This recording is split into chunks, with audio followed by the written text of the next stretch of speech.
steel as a product. Here's his garden shed, which is about 1.5 metres wide and all closed in. He's built right around the extremity of the property. It's all been done in corrugated iron as well. His veggie planters are all done that way, and then there's the tank that we put in only a week or so ago. So he finds that steel is a great product for building, and I think you'll find that it's coming back into vogue. It does make a statement. I think architecturally, I'll stand here and argue that it does make a statement architecturally. It's striking, it's beautiful, and it ages very gracefully as well. This is the back of our workshop, and as you can see, when you start banking these tanks together, that's the architectural statement that I'm talking about. I think it does. There's other applications as well. There's my son Tom. He's throwing his life away at university. I really would have preferred that he come down and work with me all the time, but he's doing journalism at UWA. These can be put, and this is a great example. We're making obviously tanks out of these, but at that size, they fit pretty neatly under a deck. So if your customer's looking to put decking down, these will fit in, but it's very difficult to retrofit because of the studs. Aquaponics, we're getting more and more into aquaponic work as well too. You'll find that your customers are now wanting to know where their veggie garden's going to be in the house. They want to be able to start getting their own vegetables from their own home, teaching their kids about the life cycle and growing their own food. Aquaponics is a very important part of that. So when space is at a premium, and when lifestyle, with blocks getting smaller and it's wanting more and more leisure space, you're going to be finding that places like behind the shed, underground, all those types of areas are really going to be used. Every centimetre of space on the block is going to be very important. So lifestyle versus water harvesting and storage. This customer is very much driven by the need and the desire to have as much rainwater as he possibly could. We're back to Mosman Park again here. And I think he has made an architectural statement, and already his neighbours, it's a big talking point in the street. So looking ahead to the future, what makes a home valuable? Well, there's always those three important factors of location, location, location. And then more and more we want our leisure areas. We work hard, stressful lives. We want barbecue area, we want the pool, we want the kids to be able to run around in the backyard. Things like solar orientation is so important. You'll hear a lot about that today as well. But also they're now asking, the customers are talking about their veggie gardens. We started off doing a few of those little corrugated iron veggie planters. We're now doing 25 a month, and that's growing and growing and growing. The home's obviously got to be energy efficient, and again, I really agree with people who say that we need to get, and like Al Gore said, we need to get at the grassroots level. We can't wait for governments to legislate, it'll just take too long. And water storage. If they're not asking you already about how they're going to store the water, then they will be. And they already ask you, that's why they obviously come to see us. Should we be using good, clean mains drinking water to flush our toilets and do our washing?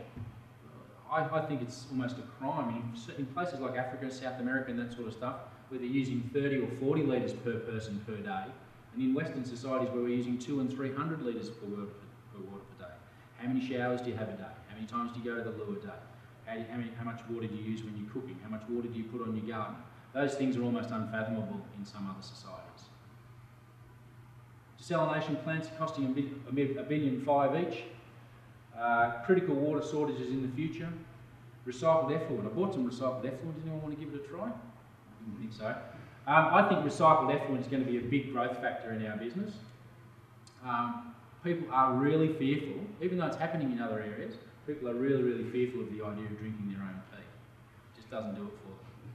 And they want to be able to store water. And remember, rainwater's free. It doesn't cost anything. The government can't tax it in any way that I know so far. I see a day when the walls of the home in the entire building envelope quite potentially actually be the water storage for the home. Think about that. Why not use the walls of the boundary line of the fences? You watch things like the new inventors and that sort of stuff, and there's people out there who are thinking outside the square in that way. Does water have thermal qualities?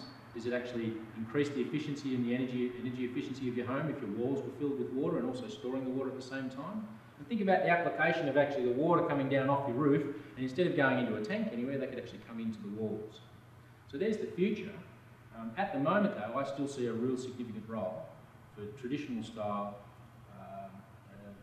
steel corrugated rainwater tanks because they're so beautiful.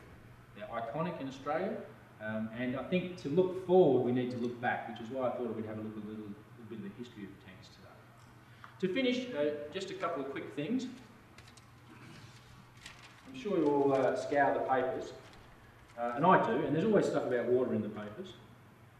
MP wants recycled water on tap. Fran Logan, Coburn MP, says West Aussies will simply have to muscle up to the idea of drinking water from recycled sewerage.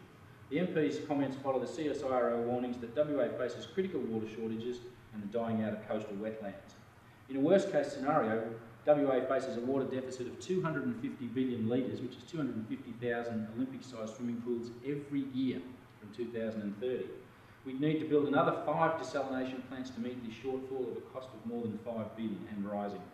Despite the former Labor government giving the nod to 2 desalination plants when he was in Cabinet, he now says that they're environmentally criminal and WA should instead look to London, Israel and New York, which uses recycled water. So it's coming. It's coming.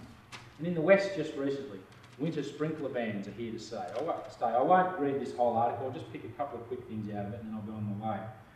Winter sprinkler bans will become permanent in Perth and South West as part of water saving measures that could also include cutting water pressure to homes to 30% of suburban homes. After the successful trial last year of 2 months, they decided to go permanent. Interestingly, unveiling the permanent sprinkler ban, the Minister said it would apply to those on scheme water and garden bore users. There would be some exceptions. He asked the community to support the ban, particularly in Perth that just had its hottest and driest summer on record.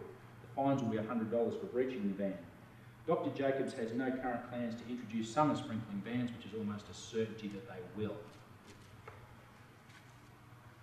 My name's Des Hutchinson. We're Rainwater Tanks WA, a little company with a big name and big ambitions.